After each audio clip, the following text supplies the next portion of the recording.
Word. There we go.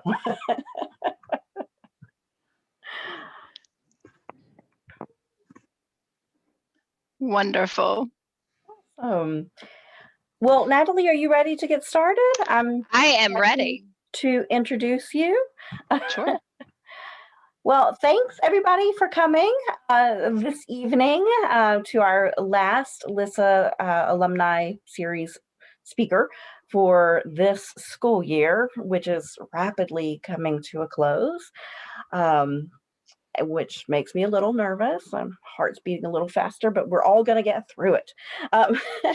I'm Becky. I am the Vice President of LISSA this year, and tonight we have the pleasure of having with us Natalie Strange, who is the Director of Media Services for Guilford County Schools. She gave me the chance to a peek ahead at her presentation, and as I've told her and almost everyone I've spoken to today, it was so fun, and that was without the words even, just with the pictures. So no pressure, Natalie. But I'm not feeling any pressure. No. Yeah, no. She's the most amazing speaker you'll ever hear. It's fine. Now go. No. But yeah, I will share my screen or share the rights to. Okay. Let's see. As soon as I figure out. It looks like I can share. Nope. Host is disabled. Participant screen share. How about now? Does it let you do that now?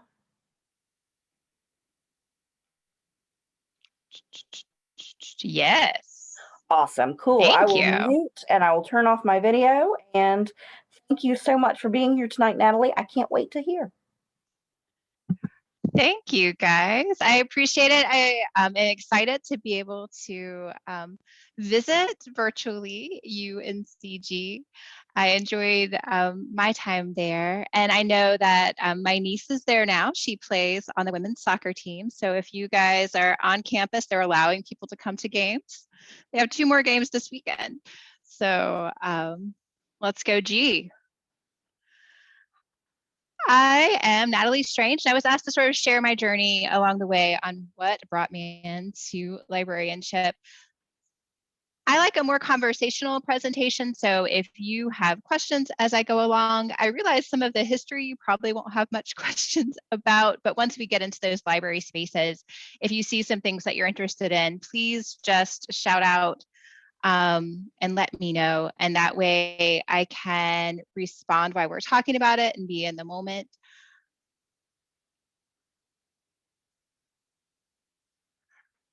Let me just find the right controls to move slides and life will be good. Here we go.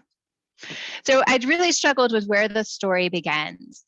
And so I went back to when I started my first journey into college. I went to UNC Asheville for my undergrad. I was a teaching fellow there and thought I was going to be a computer science teacher. That was what I wanted to become. I was a dual major when I first started in mathematics and computer science. I ended up shifting that into a literature degree with some time spent in drama. So I explored a lot of areas at UNC Asheville and was thankful for really being able to dig in to all of my interests. While I was there, I would try different opportunities in leadership. I was on student council. I joined a sorority. I taught classes in dancing and rock climbing at a local gym. I led little ghost storytellings through downtown Asheville. We did a stand-up comedy troupe for a while. So I just really tried to put myself out there and push exploring different areas to see what I was most interested in. I was lucky to land a job with an early contract. So before I graduated, I knew I had a guaranteed position here in Guilford County. And I didn't know what school would accept that contract as an English teacher. So during that summer after I graduated, my sister drove me around all of the GCS schools to look at the different high schools. And when I saw High Point Central, I fell in love with the building and the mystique of this older location. And that ended up being where I had a job offer. So I got to take that one. I ended up teaching drama and English at High Point Central. And some of the fun things about that building, it didn't have air conditioning at the time. This was 97. And my room was one of the rooms they would check to make sure that we didn't get over a certain temperature. So I got to hold the thermometer in my room that determined if we went home early. So it was a very important job.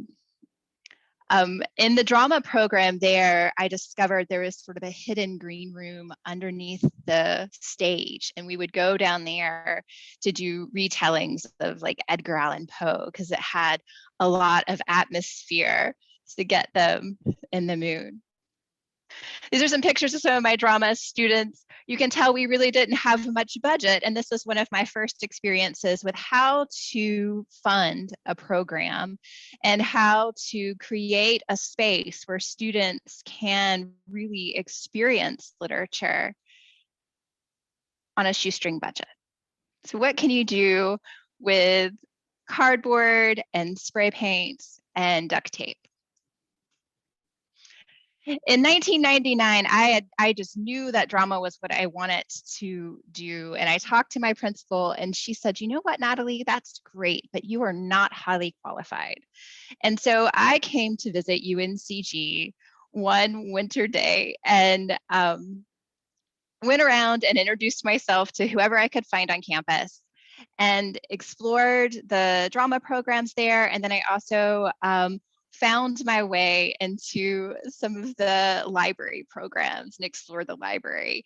And this is when I decided that I would pursue, instead of teaching drama for the rest of my life, moving into the library. Growing up, I had spent some time, my mom had been a media assistant at an elementary school. And so I'd often spent summers helping with inventory or doing special programs with students at their library. And so I knew it was a place where I could put together all of the things that I was passionate about. My Pathfinder,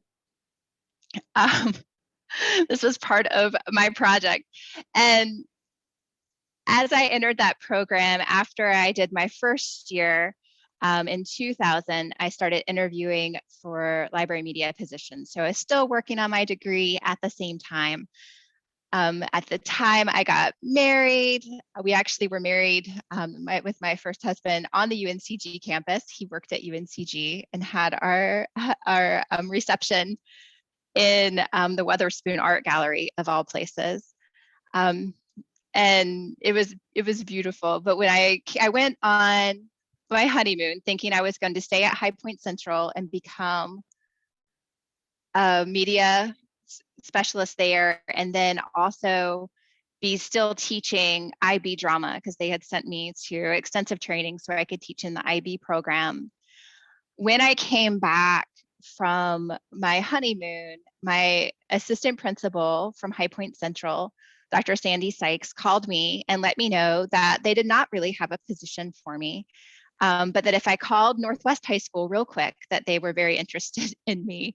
And so standing in the airport, having just returned from a honeymoon, I called Northwest High School and they decided that they would bring me in. And so I began to work for Ann Murr, who was just a force and a fantastic leader.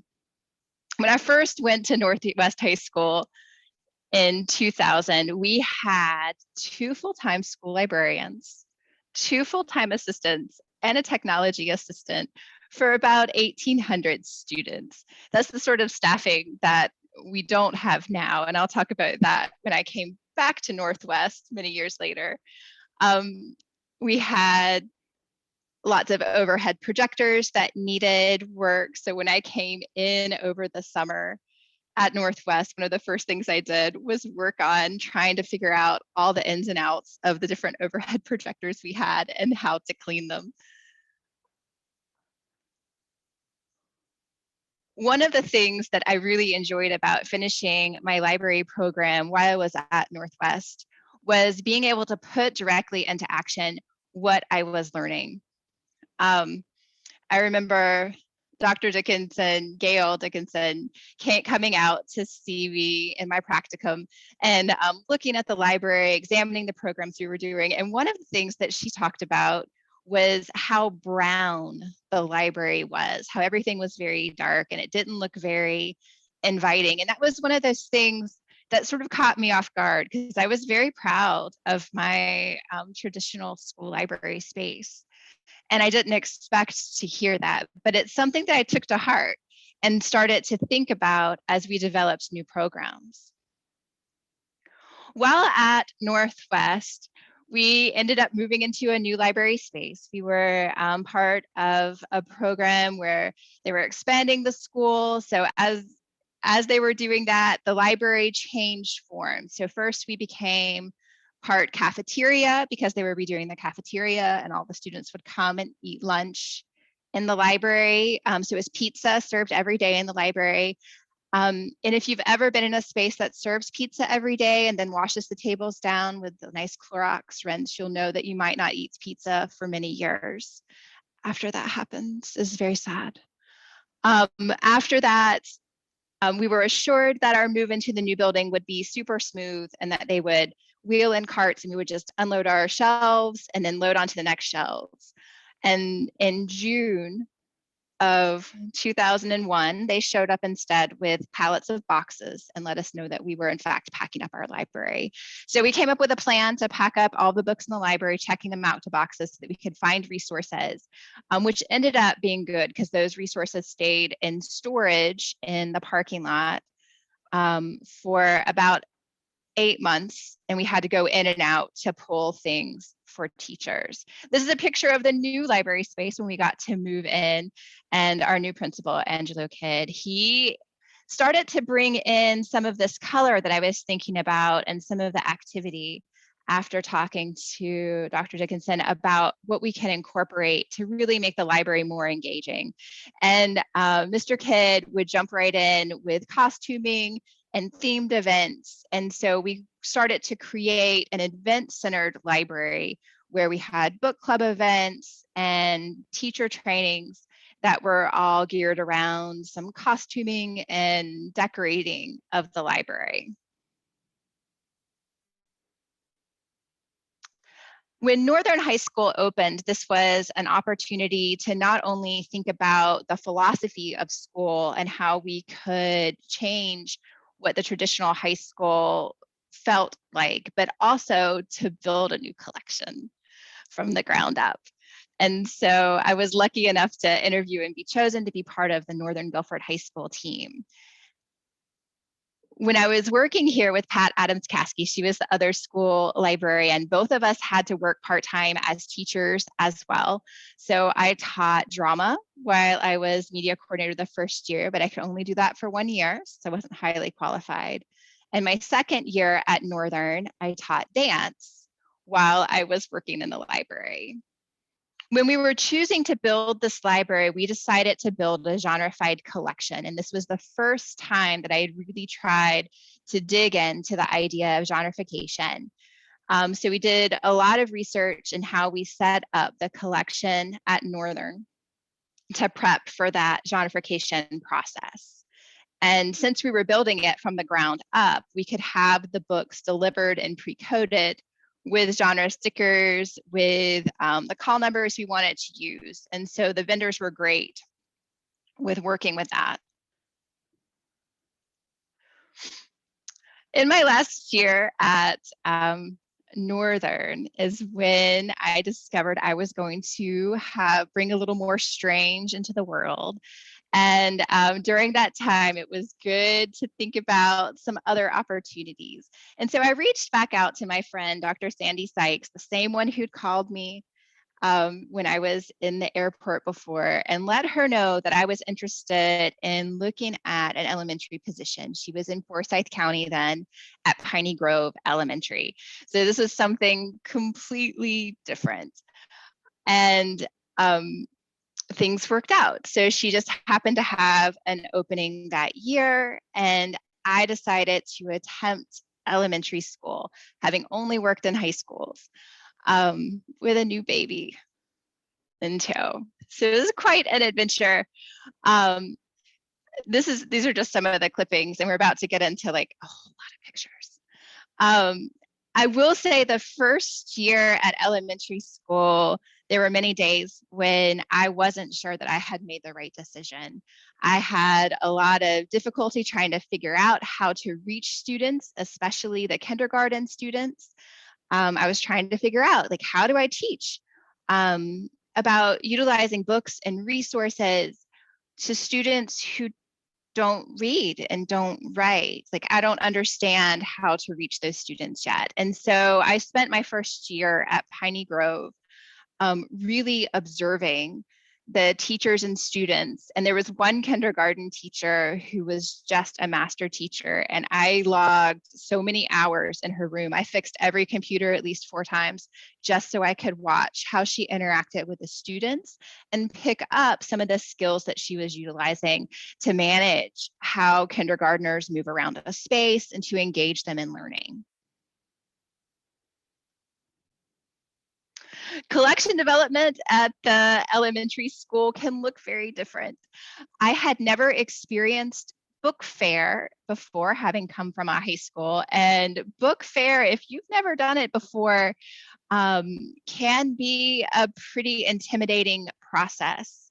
At this school, we had one of the larger book fairs, and the PTSO would come in and they sort of expected to take over the school library media center and redecorate everything and move all of your furniture, and you got to move your classes out, and so they could set up for book fair. And so I learned a lot through this process about communicating and building relationships with the PTSO and parents, learning about how they engaged with students with the books, and also thinking about how we could broaden the reach of what we had available so that students who maybe couldn't purchase books at book fair could still participate and get books during that time so they wouldn't feel left out. And so we really worked on broadening and expanding that program. And this was the main source of funding at Piney Grove at the time when I first got there. And so managing book fair and trying to figure out how to get the most bang for my buck at Scholastic was what I was trying to do in order to bring the collection up to date.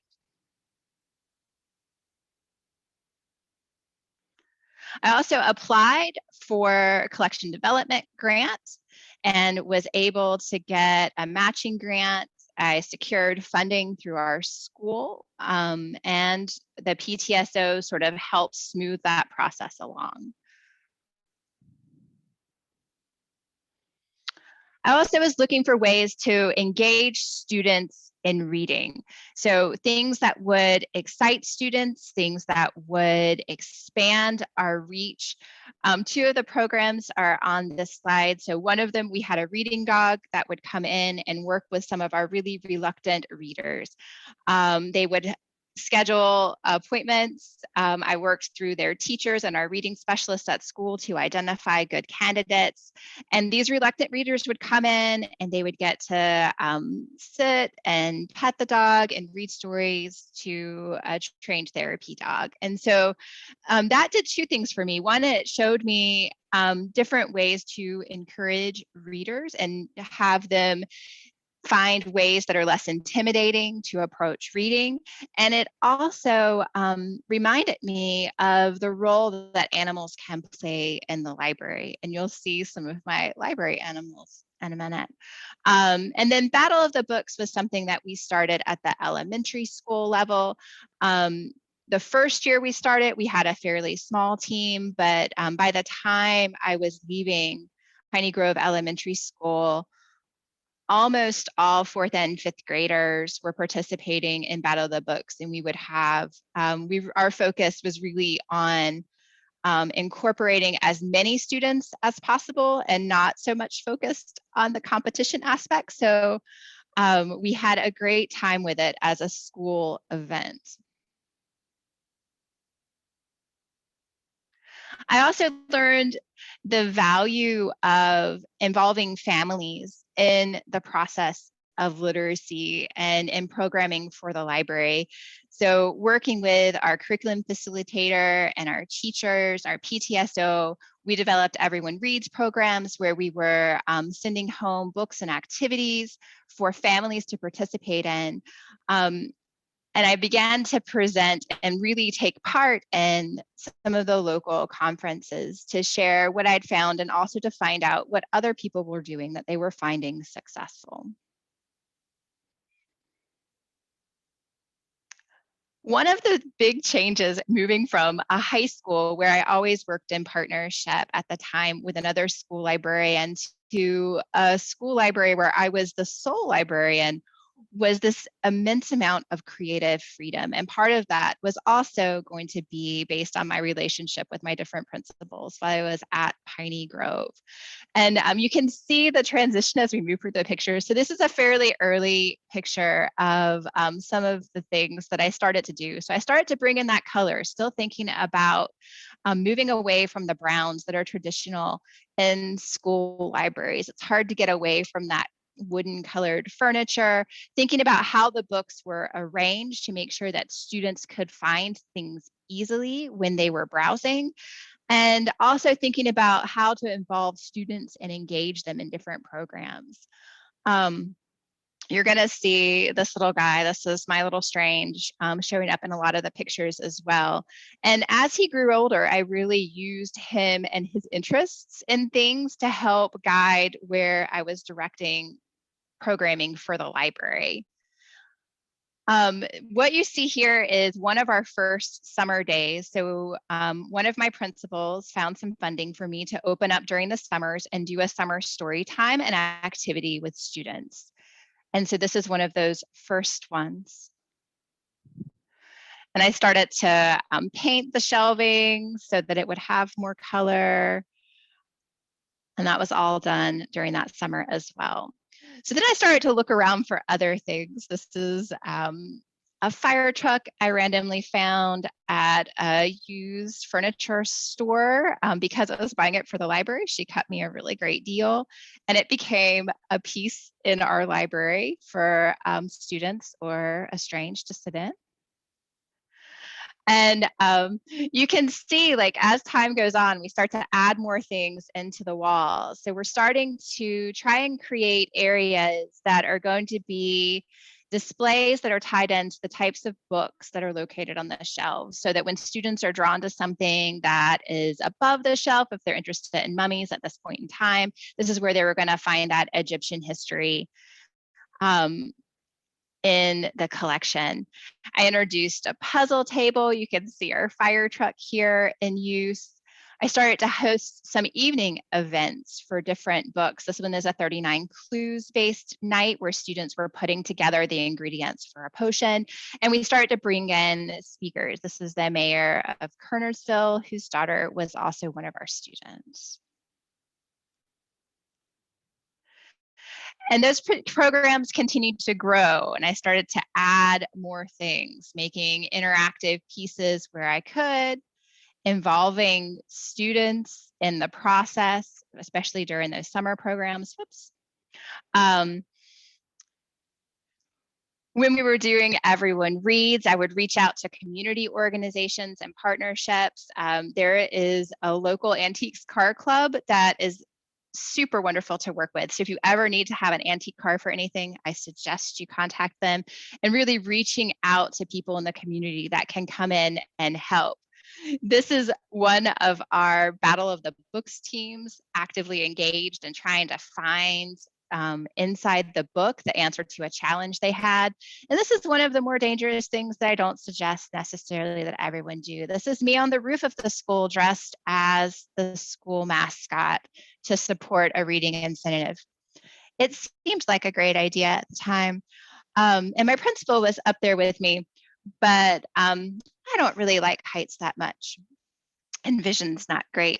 So it was just one of those activities that we did to try and increase reading. We brought in, this is from the North Carolina Zoo. He came into one of our book readings to bring in some examples of wildlife artifacts. We had authors visit. We did rock groups coming in, pretty much anything that I could imagine. I had the freedom to try and create and build programs. And again, if you're looking in the background, you're seeing these displays are really starting to grow. With that, I ended up securing some pets. So my first pet is Dewey, who was a lizard. And you don't see him in person here, but this is a checkout that my friend who is an artist made commemorating Dewey. So this stayed at Piney Grove. This is Decimal. Decimal was donated to the library. She was our rabbit. So we had Dewey and Decimal. Decimal was an escape artist who liked to plan her escapes for kindergarten classes. She's quite wily. And then I started also experimenting with different types of stations and maker spaces within the library, things that students could do to stay engaged, and also to give them a focus during checkout times. As we always see in libraries, when new technology comes into the school, I end up helping to disseminate that as well. Really thinking about who you partner with, thinking about what things I was involved in and how I could incorporate the things that I loved in my library. Bringing joy to the space involves bringing joy, things that I find joyful and enjoy in my spare time. At this point in time, I was taking Taekwondo lessons with my son, and I set up with the principal as a reading incentive for students to be able to, if they had participated in the reading, be able to come in and have a Taekwondo lessons. They learned how to break some boards and did some kicking and punching activities. You can see they're very focused. I also found other things to add into my library to create some different areas for students to enjoy reading. This was a little tent area that was donated. And this is another of our special reading events that we brought in. Those events for reading celebrations got to be more involved, and I would incorporate my principal in the planning. I would ask for help from the PTSO and coming up with ideas. We ended up bringing bounce houses in. We brought in a petting zoo. I really wanted them to get me a hot air balloon, but the lawyer for the school district wouldn't allow it. So I didn't get to do that one. This is my artist friend. She had been an assistant for me when I was at Northwest High School the first time. And she came in and did some volunteer artwork. Here she is creating an elf house for me. And this became part of my storytelling area. And we had a shelf elf that would live in this, and the students would help me make up stories about him. We started incorporating Lego activities within the library with building and creativity. And you can see here is an escapee right behind the students. This is another of our nights. This one is a puzzle night that was based on the escape from Mr. Limoncello's library. Some other activity nights that we've been doing, you see the rooms getting busier. There's a lot more colors and activities. There's a giant dinosaur on the floor. I started to incorporate being a bit braver myself in front of the students. With my drama background, I have a fair amount of costuming on hand. And so I would bring costuming, music, and movement into the library. I used extensively a lot of sticky vinyl. And had a Cricut that was in action almost all of the time to create things to stick onto the walls. And you can see I started to genreify both the fiction sections and the E for Everyone section. It was more by topic, so students could find those books that they were always asking me for when we got to checkout time. And you can almost see it here. We actually put a game board on the ceiling that had different library-based questions. So it might be about the Dewey Decimal System, or it might be a challenge to find a book within a certain period of time as you move through, and I had giant dice to use with this. So this was a full library activity that we would do sometimes. This is my storytelling area that I used with a K2. And some of those different themes I set aside for the E for everyone. We did set up a Lego program. I helped us to get a grant, and Lego became one of our specials along with library. And we also created a STEAM program. So you can see this is later. We now have sort of this forest that students come into in this wild wonderland. Here's some of our other areas. Our STEAM room, we repurposed what had been an older computer lab to become our STEAM program. Through the development of that program, I also secured a full-time media assistant so that we could manage both spaces. And so by creating that program, I also created some extra help within the school library. And these were our stations. Some of them are maker spaces, some of them are just different areas that students were allowed to go to. This was going to be a surprise area that we added my last year at Piney Grove.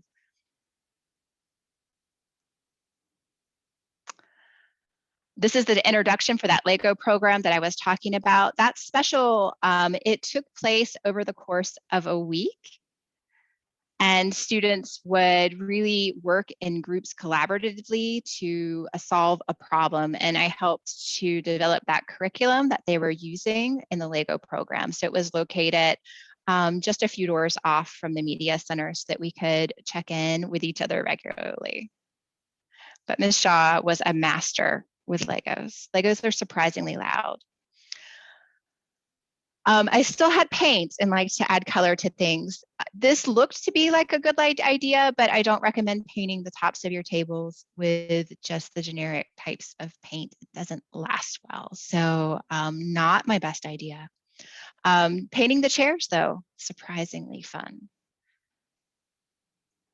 This was our final year at Piney Grove, and we came up with some of our biggest reading incentives yet.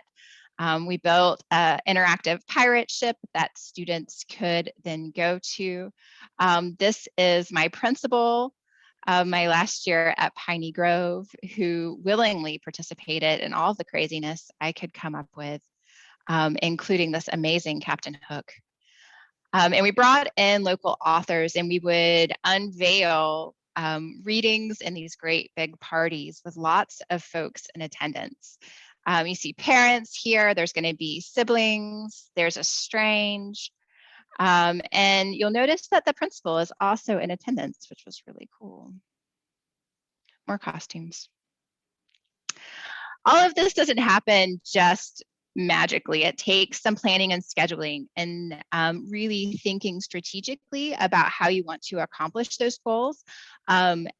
I very early on got myself to make sure that I was on the course running the MTAC committee, school improvement team. I ended up chairing, and I also chaired the scheduling team so that I was one of the folks who was looking at and creating that special schedule, especially when it became time for us to incorporate STEAM and Lego.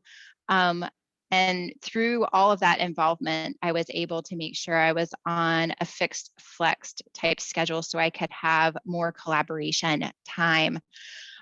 These are the volunteers that I secured. We were missing one, so we just did a stand-in. And they were a great help in getting all of this to happen. As they saw things going on in the library, they would recruit other helpers. So I went from an initial helpers of just 1 or 2 volunteers to a full slate where we had a different volunteer every day of the week. So that was very lucky. I decided to go back to Northwest High School when that position reopened. And this is a surreal experience to go back to a place that you've left before.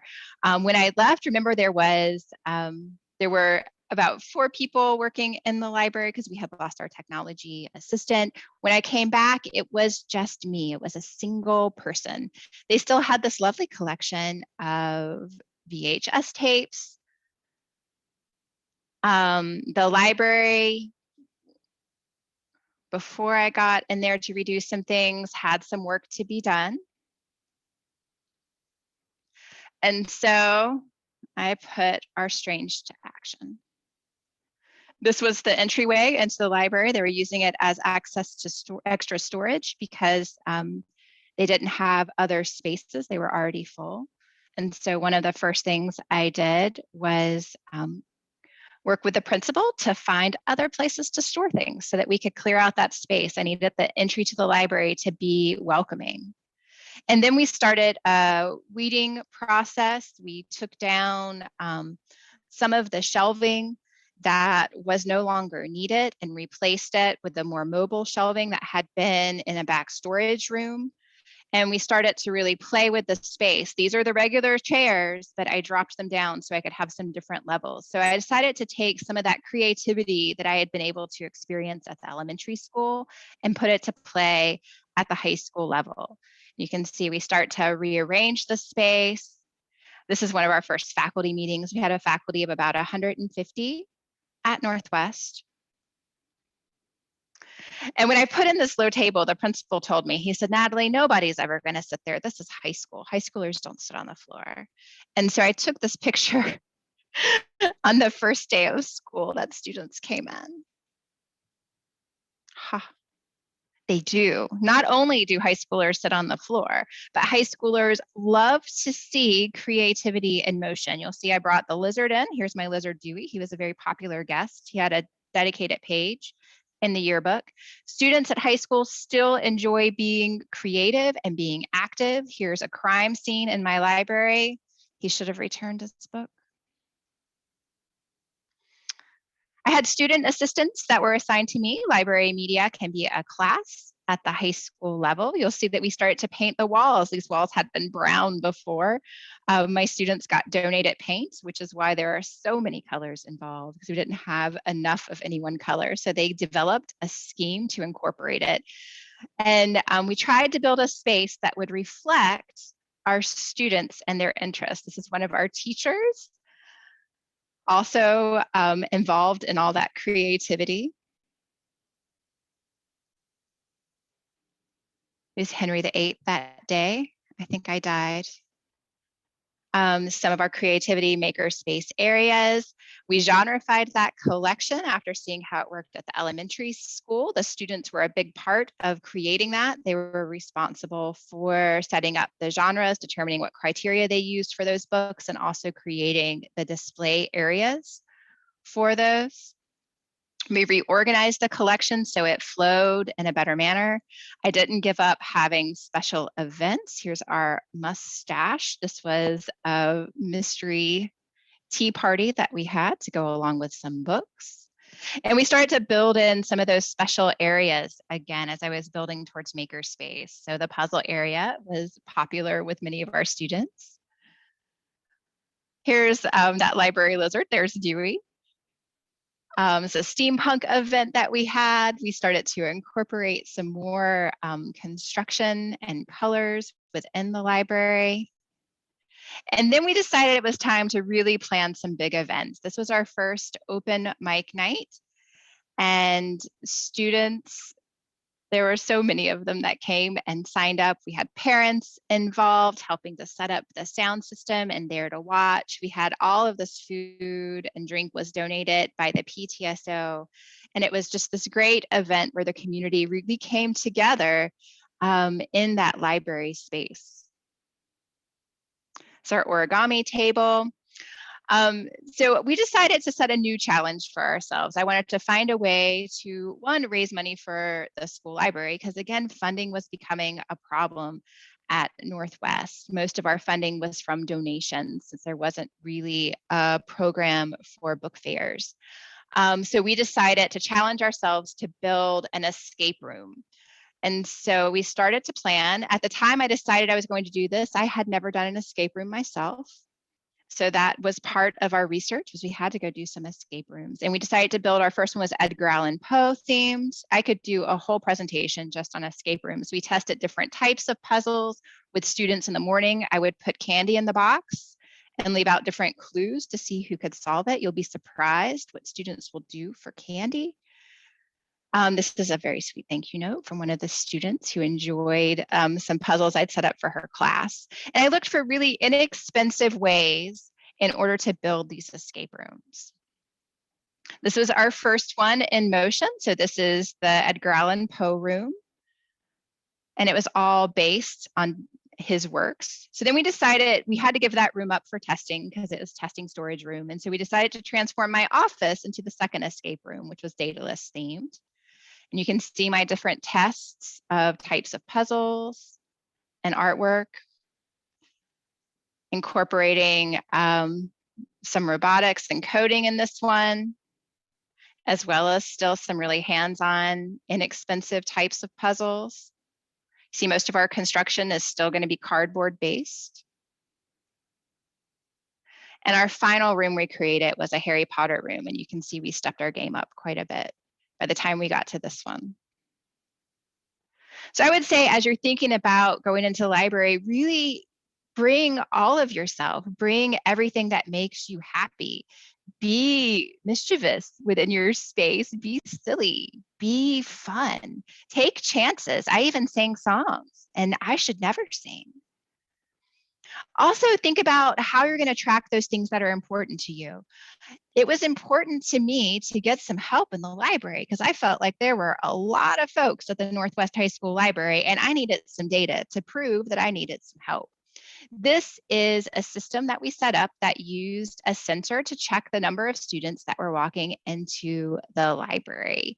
So we set up a program that would run this. We had help from Mr. Strange, who is a science teacher at Northwest, and creating this program to develop a way to track how many students were coming in. So this was between 8:30 and 8:55 in the morning. This was tracking our morning visitors during open access time. And we had 337 coming in. And so I would track this data, share it with my principal, and that's how I got funding to bring in an assistant. So I would get some help. And then in the mornings, I also became a place that would get some extra supervision, which was great because that let me be more in with the students.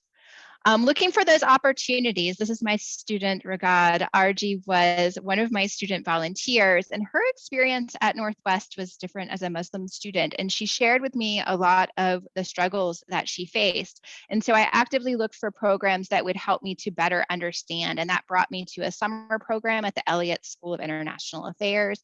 I won a scholarship and stipend to attend it based on my experiences and what I learned. We worked on building community at Northwest. This is a murder mystery that I helped plan with our Northwest High staff. And just making sure that you are doing all the things that make you happy. If you like wearing costumes at school, you can do it if you're elementary or high school. I still had those events incorporated. If I liked reading picture books to students, I'll tell you a secret. High schoolers love picture books too, and a lot of them haven't seen the really cool new picture books. So when you read like, I Want My Hat Back, they think it's hilarious because they didn't get to experience some of those books in elementary school or have forgotten. I would say really get involved in your school. Go to the dances, go to the games, go to graduation.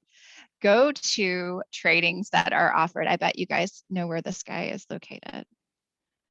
That should be like a special extra credit question.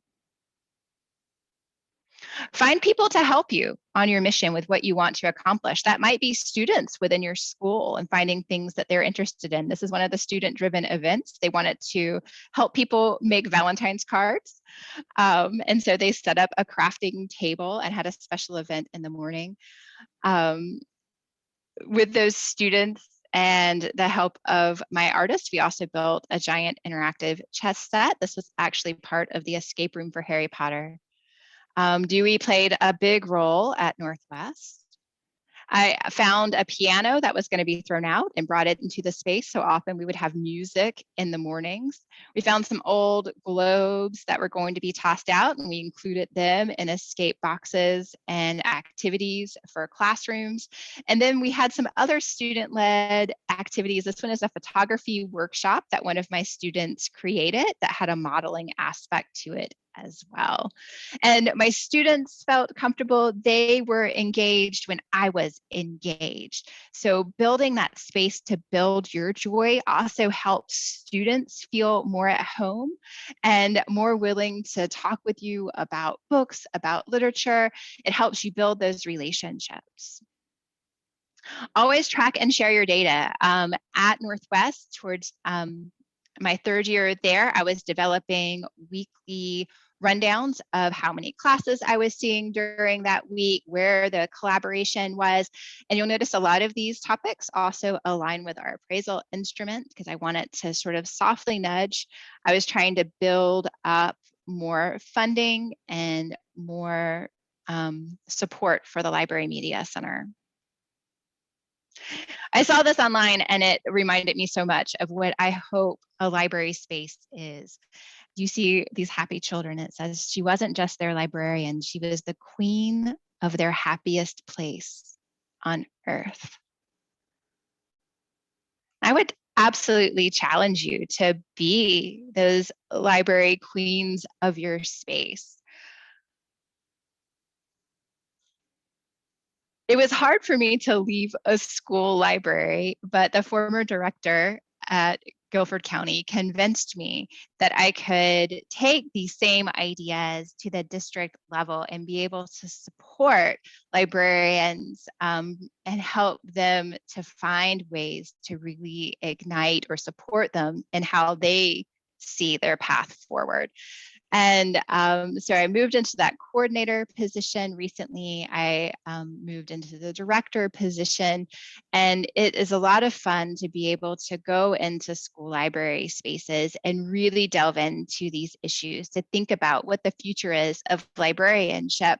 And I know that can be a very big, overwhelming picture, but also to bring that down to the school level and to think about what it is that you see and you've identified as your goals and what I can do to support you to help you get there, so that we can build individualized, inspiring library programs that are engaging the entire school and really reaching the diversity of our students. Whew, that was a lot of slides, and I appreciate you guys hanging in there with me. I am going to attempt to stop sharing so I can answer questions. There we go. Whew.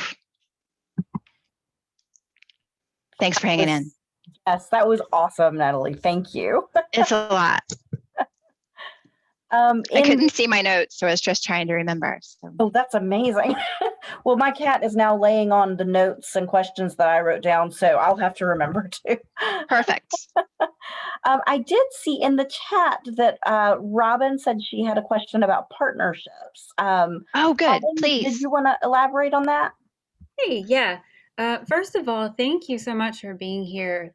You're extraordinarily creative, and I just really love how you take into consideration the user experience of the young patron and everything from how they feel when they come into the library, you know, the storage situation and all the programming. Because when I was in high school, you know, you walk into the library, they were always sitting there and they look very disgruntled if you asked a question. You know, it was a very unwelcoming environment. So, but yeah, my background is public libraries. I worked in one for 12 years. So I did work in the children's department, and I was a teen coordinator. And one of the reasons I wanted to kind of be here tonight was to see your perspective on partnerships with public librarians and what ways we can be, I guess, supportive, or that we can come together in tandem to do stuff. So that's my question.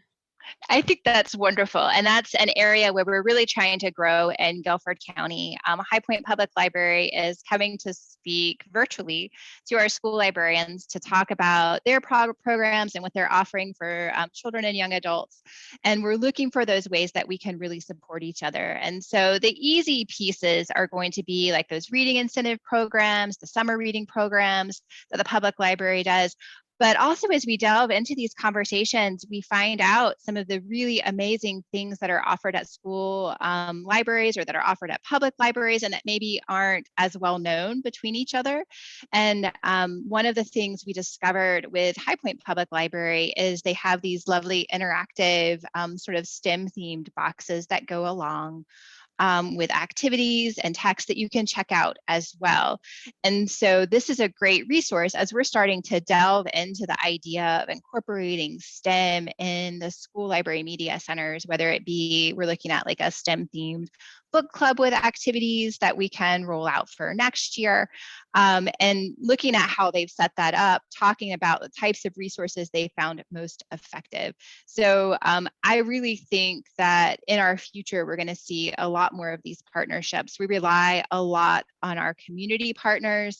Greensboro Bound organization is one that does a great job with Guilford County Schools in bringing in resources to school libraries as well as author visits. They've been virtual, of course, this year, but allowing for that student engagement too.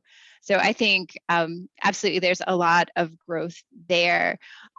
Introducing students as well. All of our Guilford County students have library cards for the public library, the one card, which is GCS plus their student number. If they don't have the physical card on them, works as the public library number so that they can have access to those digital resources or physical resources. And so part of our job now too is getting the word out to what's available and how they can utilize those resources. Thank you so much. I appreciate it. Mm-hmm. Yes. If you have other ideas, please share them. No, I think one of the things we did as far as like supporting teachers was offering the fines free, especially like if they didn't have enough books or of some kind. We worked together to obtain the books that they needed for certain things where they had areas where they were missing or gaps in their reading. But I always felt like there was more we could do, but I don't want to say anything bad about my library, but there really wasn't a lot of guidance as far as like how we could connect, because I would go in and do story time like at Hasty School and different places, or high schools I would go and do different activities, and I didn't realize, and I guess because I'm in the public library curriculum, how much it's very similar, because like with teen coordinating I did a lot of programming and it was just like so much energy goes into that. So I'm just kind of blown away that so much it's very similar, and I just really think that that's an area of interest, to work together. So yeah, thank you. Yeah, absolutely.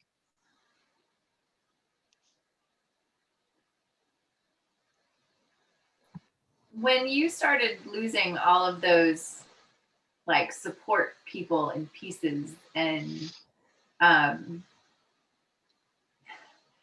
mean, realistically, we used to have, two everywhere, and what are your thoughts on ever regaining any of that? I think it's going to be an uphill struggle really to work towards that. And one of the things that we're really focusing on in Guilford County, and we have the support of technology services as well as the associate superintendent with this vision, which is returning school librarians to be that expert partner in curriculum and collaboration and planning, and trying to remove some of those things that can be done by a non-master's level person that doesn't have those same experiences. And so we're in a transition period as we try to move towards that. But certainly tracking data for those programs is what's going to speak the loudest in this current environment. And so that was one of the things that I was developing at Northwest, really trying to build back up to why is it that we need more people that are on the same page and working on this mission, and how that enriches the school environment. So looking at those numbers for engagement, tracking student results from tests after classes had participated, trying to keep a control group for some of our action research. One of the programs we did was about utilizing virtual escape rooms to teach a biology concept. And we were able to participate in an academic paper that was focused on this topic based on some of the research that we did. And so we kept a control group. We gave the same pre-tests and post-tests, and we had students participating in that. Just trying to document all the different ways that we were incorporating and embedding and building that support. Because also those relationships at the school level are so important with how the teachers are perceiving what's happening in the library. Yeah. I can't count the number of times people would walk in the mornings and be surprised at the number of students that we would have that chose to come into the library and what types of activities they were participating in. Because I don't think they understood what all the library can do. Yeah. Did you ever at any point feel like when you were at Piney Grove and it was just you, overwhelmed with the different directions you were being pulled in? Absolutely. And I still do at times. And at that job, I'm sure you do. And it hit me more. It's funny, at Piney Grove, I don't think it hit me so much as it did when I went back to Northwest, because it was going back to a place I'd been before in a very different experience. And there was some freedom to that. So I didn't have, like, when I decided I wanted to genreify fiction, you didn't have to fight with anybody about it. I didn't have to fight with anybody about it. I was the only person in my department at that time. I didn't have an assistant. So it was me and the students, and sure, like, go for it. And I tried to explain to my principal what my goals were for it so that he would sort of understand what was going on. But I could track the data from it. So I do sometimes get overwhelmed with things. But I think that's one of the reasons why I believe it's so important to incorporate happiness into my space. When I first came back to Northwest, it was still, there literally were decorations that I had hung up when I had been there more than 10 years previous, right? They were still there and covered in dust. And it was a depressing space to walk into. And so one of the first things I did is I have to create a space where I feel comfortable. And Nancy, who's I think here, she can talk about, like, I have this chandelier that's in my office at in 313, and we've got it just like zip tied to the ceiling because I'm just kind of special that way. But when I walk into the space, I want to feel like, oh, I'm here and this is my space. And it's going to be a little different because it's going to reflect the things that I'm interested in. I do still need to get it working. You're right. Yeah, but it's still cool, even though it doesn't work yet. It'll be a lot cooler. A little sparkle is, worth it. Yeah, that's right. That's right. And waiting for someone who knows electricity better than I do is probably smart before I attempt to fix it and plug it in. Probably. So I think those little things would help me, those relationships, trying to get out to events, and that can be a burdensome feeling too, right? Like if you've been working from 8:30 to 5 and the prom starts at 7 on a Friday night, because sometimes they have proms on Friday. I planned one that started on Friday. Then I must have been at Andrews when you were at Central. I think the time periods overlap. I mean, that can be a hard feeling to think, oh, like I'm not sure that I want to go and do another thing, especially if you're an introvert, which I am. You can feel like I just really need to go home and collapse. But getting out there sometimes and talking to people really does help with feeling less overwhelmed and focusing on what's working. I know, bless Colleen, who came into that position after I left, I know that she found all of the things that I didn't focus my time on because I chose to triage other items. And when you're a party of one, that's going to happen. Okay, thank you.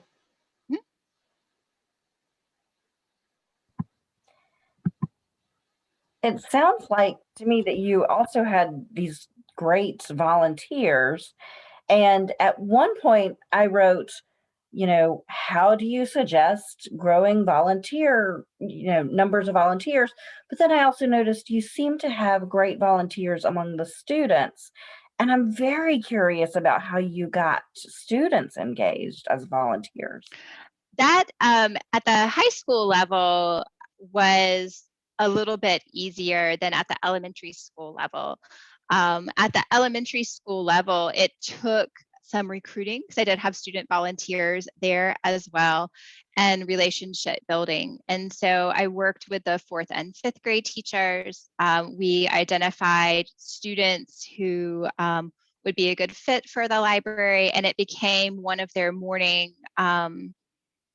I don't know, they wear like an orange badge, I forget what they're called, like hall monitor duty things, and they would come in and help create. And then from that we start. Yes, thank you. It's a big deal to wear the orange stripe. It's awesome. But they would come in and help. And so then we started to think about other ways, like we wanted to do a news show. And so with the news show, we would rotate through, we did it in association with their literature circles, their reading groups that they were doing. And so that students would rotate in and do the news show as a piece of that. And we did a weekly one so that I would have time to edit content to share out. And that was a lot of fun in identifying students to help and develop those programs. And then the students, even as elementary school, I think if you listen to your students, you'll get ideas from them as well. I remember reading a book.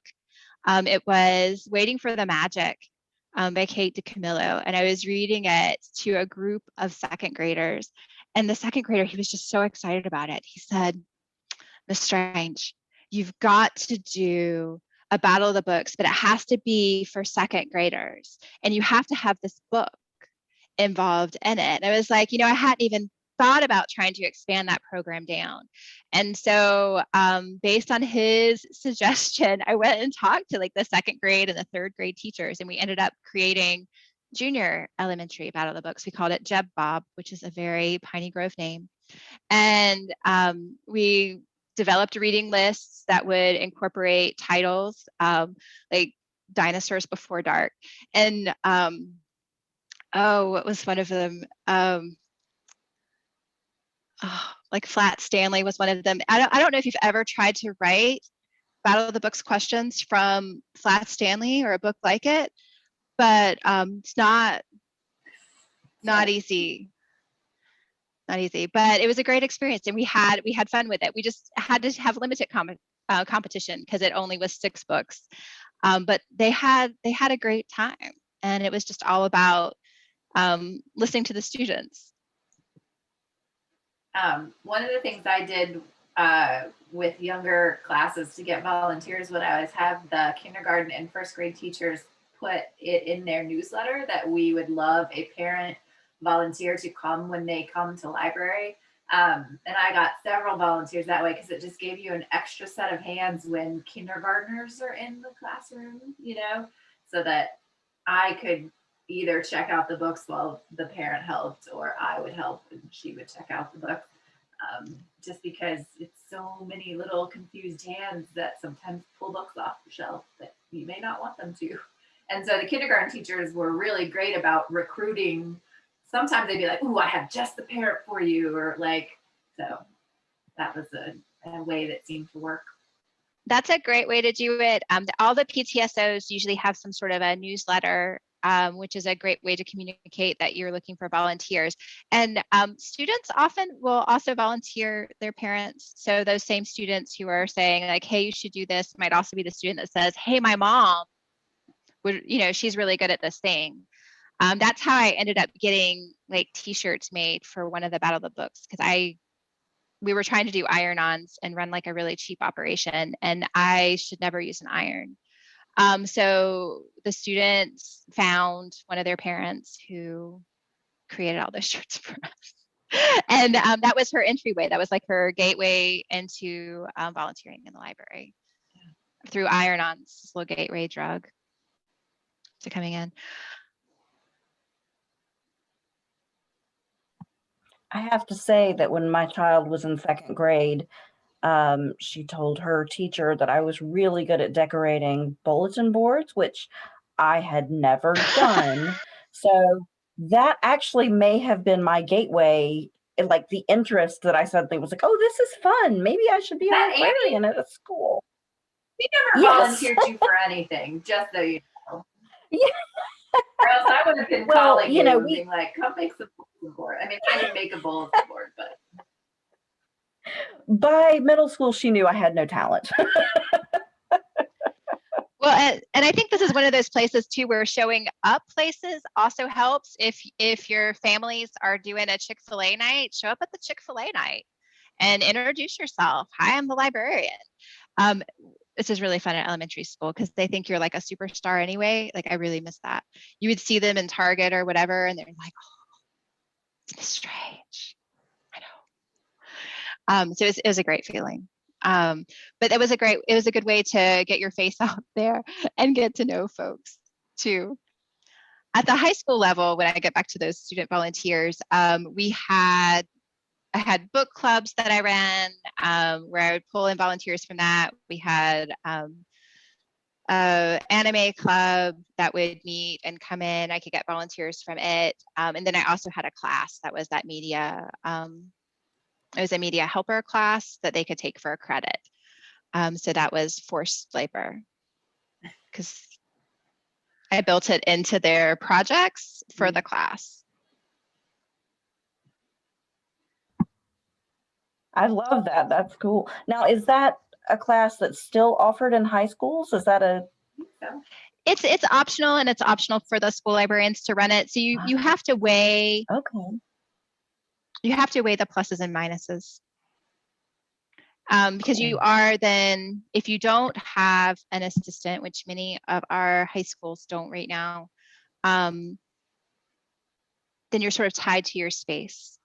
If you have students assigned to you then, or you're going to be locking the library and taking them with you. So you have to sort of manage how you're going to use those helpers. I tended to train mine for basic tech repair so I could send them out when those calls came in. So when a teacher called and said, my projector's black and my screen isn't working, I could send a student to do some of the initial troubleshooting so I didn't have to worry about whether they had it plugged in right, which used to be an issue. I'm sure it doesn't happen like that anymore. Plugged in, all those things.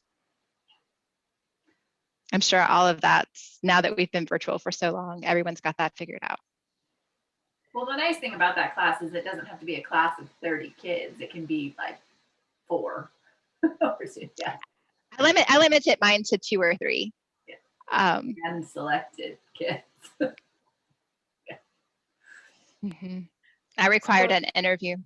I have a question. I couldn't remember who it was that had mentioned something about, in the very beginning, you said something about everything being brown. Who was that you said? Gail Dickinson. She used to be at UNCG. I think she's where's she now? Dominion. I can't remember her current location, but she used to be in the MLIS program then, and so she was my observer for and the coordinator for the practicum events. Okay. Do you think that has impacted a lot of your work since then? Because it seems like a little bit of a turning point. Like it was, and it's funny because you can see behind me, my wall is brown. And so I was noticing that. I was like, oh, look at that. It's It looks sort of brownish moss. orange. It is. It's kind of orange. It did. I think it just, it hit me emotionally, I think, at first. And to be honest, I was wearing a brown suit as well when she came that day to observe. And so when she was like talking about the brown, it was like, oh, and I'm wearing brown, right? Like it was all very emotional for me at the time. But it was one of those comments that sort of stayed with me. And so when I enter a space, and the elementary school really brought this into focus, because when you enter an elementary school teacher's space, it's reflective of the students, and it's reflective of what's interesting to them. It's reflective of the students' work, what they're covering in class. And it's an engaging, interactive space. And then I would walk into the media center and I was like, like we got some work to do, right? I need to get this to a place where it is brighter and engaging and not quite so brown. And I think the public libraries really do a great job of this. So when you go to visit, like I think about taking my son to the Kathleen Clay Edwards branch, and there's that lovely little play area where he would, crawl in and be part of it. And they had, great hands-on activities that would happen. And so one of the things that's great about a school library position is all of those things that you see and witness in your life, in your experiences, you can incorporate into your practice. When we go to museums and they have great hands-on, we were in San Francisco with Brent and we were doing a children's museum, and they had this hands-on problem-solving box, and the box was full of junk. It was rubber bands and pieces of string and little bits of paper and just sort of random. And they would give you this problem like, the world's running out of fuel and you have to find another way to make your car go so you can get to school. And you have this box of like random junk and you're supposed to solve this problem, right? With a build. And I was like, how's this going to work? But Brent digs in. He's like, okay, like this is going to be a solar array, and this is going to be this is going to be a different type of thing where you're going to use your pedals, you're going to drive it. And so he built a device to solve that problem using his imagination and these pieces as representations of what he was imagining. And I remember thinking, this is a thing that we can really incorporate in my library practice, because I don't have to have any special tools. I don't have to have any expensive robot kits for them to try and solve some of these big problems. All I have to have is something that they can use as that representation. And it's all about their story and interaction with it. And so watching that creative process, I think, helps remind me too of things that I incorporate don't have to be big to get a big point across. And recognizing the genius that's in you and that's in your students. He just stopped to throw me a kiss on his way through the kitchen. Wow, he's turned 12. That's pretty good. You deserve a prize for that.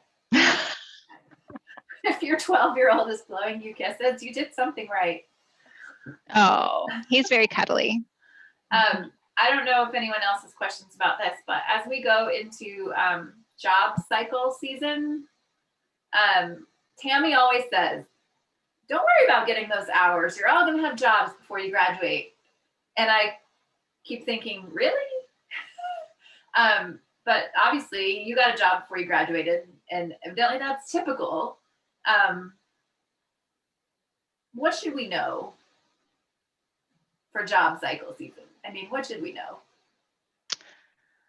I think you should watch the job postings. And GCS has a job posting page that stays pretty up to date. Get in those applications, which can be time consuming. The application for Guilford County, when I reapplied to come back, took me a good day to really get into and get set up. And then also know that if you're applying just generally to media position openings, which is an option, you don't always show up in the initial searches that principals do unless you're applying for that specific job. So making those contacts with principals is also a great idea if you can source an email address for that principal, which you should be able to locate at least their name, if not their contact information on the GCS websites, to send them a note and say, I'm very interested in applying for this position. I've attached my resume for you to peruse, and I have an application on file in GCS. When you're talking to those principals, I know that they're going to be very interested in your ideas about digital citizenship. They're going to be curious about how you collaborate and teach and your experience, or if you don't have experience yet, how you see that being a role for media coordinators if you have not yet been in a classroom, other than your practicum maybe, or some of you may not have that yet. And reach out once you're in that position. We'll definitely reach out to you once we know that you've landed a position to offer support as you transition into school libraries. We have a pretty extensive program for onboarding where we work. This year's been a little different with the virtual programs. For everything. But certainly the support is there. So you don't have to be an expert at everything to start interviewing for those positions. Bring your love of libraries, bring your love of reading, of exploring. And sorry, my son just walked back into the room. And research the school before you go. Know if they have specialized programs. Know if they're a magnet school. Look, they should have a link somewhere on their website to the school library. Look and see what type of programming they're running. And be ready to ask questions about what the principal's vision is for the school library media program, where they're going to, whether they give funding, what other responsibilities they like to assign to the school librarian, so that you're aware of those things before you sign on. I always tell my art interns to ask to see the classroom and what's the budget. Those are important art questions for our teachers. Those are important questions. See the classroom. And those are going to be, how much are you going to let me spend? That's right. And that's a similar idea for the school library. Like, where is the space? If you can see the space or tour the space, that's definitely worthwhile. A lot of times in past years when we did things in person, interviews would take place potentially in the space. So you would be in that space for the interview. I know with a virtual interview, it's a lot harder because you don't necessarily get to see that space. If you are interviewing while the previous librarian is still there, ask if you can speak to that librarian, because that can be insightful as well.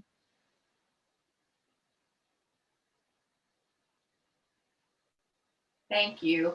Of course. I think it seems a good year to make a transition, whereas my kids, my current students have not come back in the classroom. And if I slide out at the end of the year and slide into something new, I don't think it's going to be as emotional as a time to depart, just because they haven't seen me all year. I mean, they've seen me in a box, but we haven't had those same connections that we normally do. So I'm definitely on the hunt. So. That's a great point. This has been a really tough year to be a teacher. A lot of those things that re-energize us as educators are a lot harder to get in a remote environment, especially if middle or high school where they don't have their cameras on, you don't even necessarily get to see them, but you're talking to boxes with initials. Yeah. I finally said to one student the other day, I said, "You're the only one in here. Can I just see your face?" And she's like, "Okay." And so she turned it on for me. And I'm like, "You've got braces." She's like, "Yeah, that happened 5 months ago." I'm like, "I haven't seen you." Oh, I know. No, I really appreciate it. Because I don't know how many other people on the call are looking for GCS and this particular season. But I just thought that question could be helpful. absolutely. And I'm going to drop my contact information, my email here, and I'll also share it with Becky, or Becky, you've got it. You can share it. But feel free to give me a call, or if you have questions about librarianship or what the vision is for GCS, where we're moving, I'm glad to share with you what I know. Yeah. I'm excited, but nervous. That's how I feel about it. And Sissy, I think it's a great question. Yes, I'm right there with you. Yeah, I mean, I don't know. My husband and I talk about how I've done, 17 years of art with that little 3 or 4 years I did at a charter school in a library. So I'm like, I can check out books. I can lesson plan. I can read a picture book. I can do all that part. But it's been a while, and now I'm getting the formal training. But I'm like, it's a good time to make a transition. And while everyone else felt so I don't know, unmoored by COVID, it was like I got my acceptance into UNCG like a week into the quarantine, and I'm like, this is perfect. This is good timing. We're gonna be stuck at home. I'm gonna do my class. Awesome. It was, I don't know, it was good timing for me. So I'm very excited about the possibilities, and I've had this meeting on my remind thing for quite a while. So it's like, cool. I figured there would be like 75 people here. Yeah. I don't know where people are on Wednesday nights. Aren't we all in class? Maybe they're all in class. That's probably it. It's cool. It took the pressure off me. I didn't have to be, a superstar. So I appreciate it. I like a small group. And yet you are a superstar. This has been wonderful. I mean, I read that thing that said you won North Carolina Media Thing of the Year. I saw that. You didn't draw attention to it, but I saw it down there. I did. My mom likes to tell that story. That's one of her favorites. So, she enjoys that. I read the caption. I moved my chat box out of the way so I can. That's impressive. Thank you.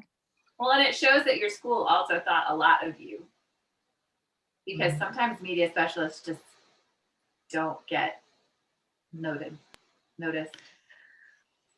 I've been lucky, but I think being really active in the school helps that as well. Piney Grove and at Northwest, both I was nominated for Teacher of the Year, even though I wasn't technically allowed to be it. So they chose me anyway at Piney Grove because they were like, well, we don't care. We're just gonna do it. I was like, okay. So I didn't get to participate in like the school board recognitions for that one, but I did have my own very special piece of paper. That one kind of means a lot to me, just because they could have nominated someone who would have been recognized at the school board meeting, and they chose not to. So that was cool, sweet. Though. Mm-hmm. It was a tight community there. They're a little bit rebellious, a little mischievous. I enjoy that in my favorite students and people. A touch of mischief. Well, thank you so much for this evening, Natalie. I really appreciate it. And I know that I think Sissy and I particularly have been hanging on every word. But I appreciate your time and your story and your answers to questions have been very candid and helpful, and I really appreciate that. So, Thank and you. for those of you who are with us, thank you for being here, and definitely have a great evening. Hopefully, maybe the storms are over. I'm looking out my window, like it's not raining right now, but it may be in 5 minutes. Also, I wanted to mention, Becky, that we would have the video on the resource site because I had a lot of emails and people saying they really wanted to be here and they couldn't. So you're right. I think we did have a lot of interest and it did land on a school night. So yeah, I just wanted you to know that all of the information would be kept on our LISSA resource site. And also, totally, like I was about to say off topic, had to do with when you mentioned your theater background. I have to say this: you remind me of a young Kate Blanchett. Has anyone ever told you that? That's very sweet. No, I haven't heard that. Thank you. Yeah. Thank you. Well, I want to see your Merida hair. My what? Oh, Robin was saying in the chat. She was saying she used to get called brave, and I'm like, I want to see her Merida hair. Oh, yeah, I Yes. have this lovely, really happy looking picture up here right now. You can see. Okay, I do. Well, I don't. If you want to let Natalie go, I have a LISSA question for you, Becky, or whatever. If we're done with Natalie, if we're done with Natalie, but if you want, Y'all reach out, and if you have any questions for me, and I will be glad to talk to you guys about schools in Guilford County and potentials for openings, and definitely watch those vacancy sites. Awesome. Okay, I appreciate that. Thank you. I will end the recording now. And thank you again, Natalie. Sissy, if you want to stick around, yeah, I'm happy to chat. So cool. Good night, everybody. Good night.